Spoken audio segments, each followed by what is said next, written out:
नमस्कार दोस्तों, मैं डॉक्टर मिकी सिन्हा फिर से आपके सामने। और आज मैं बात करने वाली हूँ सच्चा साथी कौन। सच्चा साथी कौन होता है, वो ऐसा क्या कर गुजर जाता है कि वो सच्चे साथी की कैटेगरी में आ जाता है। तो इस बात पे विषय पे बात करने से पहले जो है मैं एक घटना चक्र पे आपको लेके चलती हूँ, जो गौतम बुद्ध का घटना चक्र है, जिससे आप एनालिसिस कर पाएंगे, समझ पाएंगे कि ये बातें मैं क्यों कर रही हूँ और इसका इतना महत्व क्यों है। तो मैं ले चलती हूँ उस घटना चक्र पे, जो जब सिद्धार्थ यानी गौतम बुद्ध अपनी पत्नी और बच्चे को सोता हुआ छोड़कर और सत्य की खोज में निकल जाते हैं। देखिए, ये सवाल उनके पास में बहुत बार आया था कि या लोग सोचते हैं कि इन्हें विवाह करने की क्या ज़रूरत थी, विवाह से पहले भी तो जा सकते थे। पत्नी हो गए, बच्चे हो गए, तब उनको ख्याल आया जाने का। यही जागरण उनको पहले हो जाता तो ये समस्या से बच जाते, उनकी पत्नी और बच्चा बच जाता। पर मेरे दोस्तों, जब ये गौतम बुद्ध ने ये सत्य का ज्ञान प्राप्त कर लिया और जब वो संपूर्ण ज्ञान से परिपूर्ण हो गए, बुद्धत्व को प्राप्त कर लिया, तब वो अपने राज्य में वापस आते हैं जहाँ उनका जन्म हुआ था, अपनी पत्नी के पास। और वो किस लिए? भिक्षा मांगने। और उनकी पत्नी को ये बात पता चलती है और वो बहुत क्रोधित हो जाती है और वो अपने पुत्र के साथ बाहर आती हैं और उनसे बोलती हैं कि अच्छा, भिक्षा तो मैं तुम्हें बाद में दूंगी, पहले मेरे कुछ सवालों का तुम जवाब दो। आप ये बताएं कि आप मुझे सोता हुआ छोड़कर क्यों चले गए थे? आपने मुझे बताया क्यों नहीं कि आप सत्य की खोज में जाना चाहते हैं? तो जैसे अन्य स्त्रियां जो है युद्ध के लिए तिलक लगा के भेजती, वैसे ही मैं आपको भेजती, उसी प्रकार से आपको कमंडल हाथ में दे करके और गेरुआ वस्त्र पहना कर भेजती। आपने अपना तो काम किया, लेकिन मेरा अपमान किया। मुझे कमज़ोर समझकर आपने अपनी पत्नी का अपमान किया, मेरा अपमान किया। आपने मुझ पर विश्वास नहीं रखा, आपने मुझ पर वो विश्वास जाहिर नहीं किया और मुझे बिना बताए चले गए। और अपने पुत्र से कहती, देखो यही कायर है जो तुम्हें छोड़ कर गए, तुम्हारा पिता ये है और यही कायर है जो तुम्हें छोड़कर अंधेरे में चले गए थे। और उसके बाद अगला सवाल वो पूछती हैं कि अच्छा, तुम आ तो गए हो भिक्षा मांगने, अब ये बताओ कि तुम अपने पुत्र के लिए क्या लाए हो? क्या किया है तुमने अपने पुत्र के लिए? क्या लेकर आए हो अपने पुत्र के लिए? और वो अपने पुत्र से कहती है, जाओ अपने पिता से जो वो लेकर आए हैं वो ले लो, पूछो वो तुम्हारे लिए क्या लेकर आए हैं। उनका पुत्र जो है बुद्ध के जो औरा था उससे वो वंचित नहीं रह पाता और वो देखता रह जाता है और अपने पिता के पास जाकर लिपट जाता है। और बुद्ध तुरंत ही उसे सन्यास की दीक्षा दे देते हैं। यशोधरा देखती रह जाती है, उनकी वाइफ जो है वो देखती रह जाती है, अरे ये क्या किया?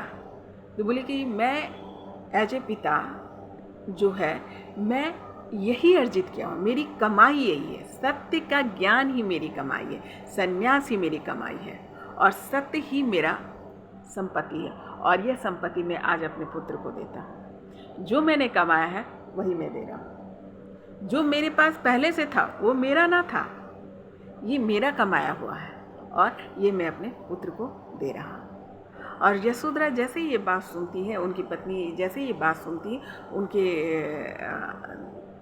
क्रोध शांत हो जाते हैं और जो इतने दिन की बेचैनी थी वो शांत हो जाता है और बुद्ध के चेहरे पर नज़र टिक जाता है और वो जाकर पैर पे गिर जाती हैं। बोलती है कि आप वो सत्य, वो कमाई मुझे भी दे दो। तुमने जो अपनी कमाई करके आए हो वही कमाई मुझे दो, मुझे तृप्त करो।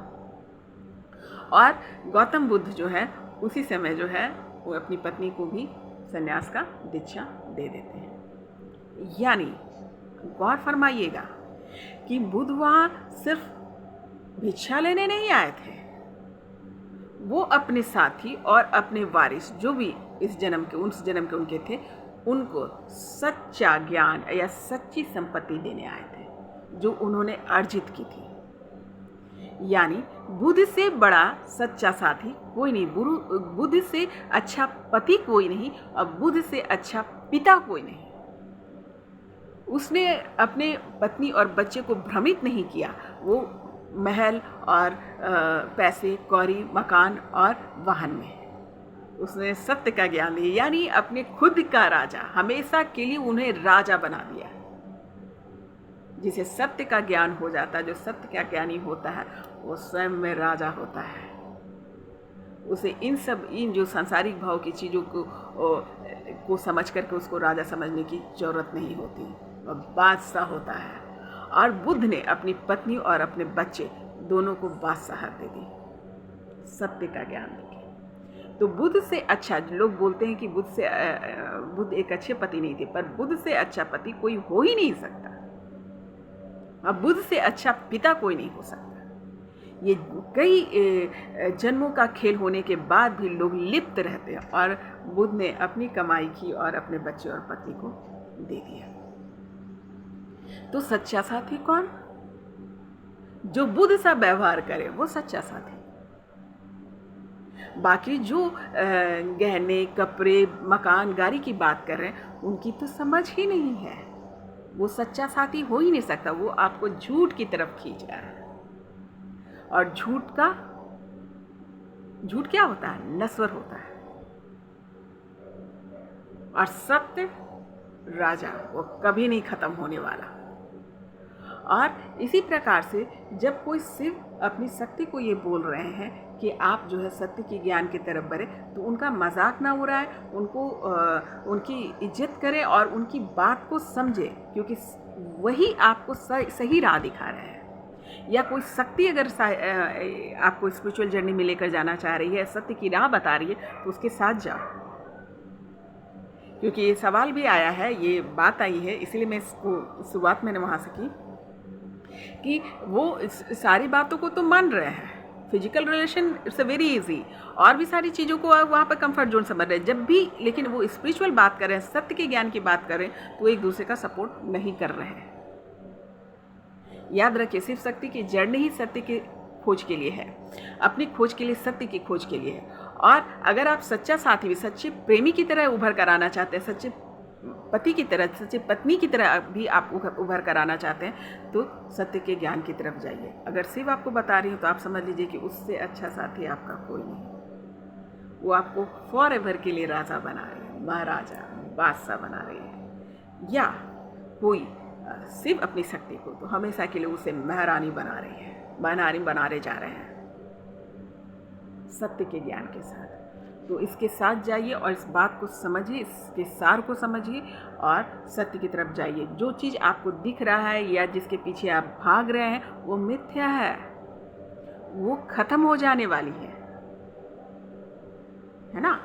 और ये कभी नहीं खत्म होगा, ये हमेशा आपके पास रहेगी। ये वो संपत्ति है जो कभी नष्ट होने वाला नहीं है। तो ये सबसे बड़ी संपत्ति, ये सबसे बड़ा प्रेम है। सच्चा प्रेमी भी वही जो सच्ची राह दिखाए। तो अपने पार्टनर्स को समझिए, जो भी आपके शिव है या शक्ति है, उनकी बात को समझिए, उनकी भावनाओं को समझिए, और उनकी जो डिवोशन है आपके प्रति वो भी समझिए।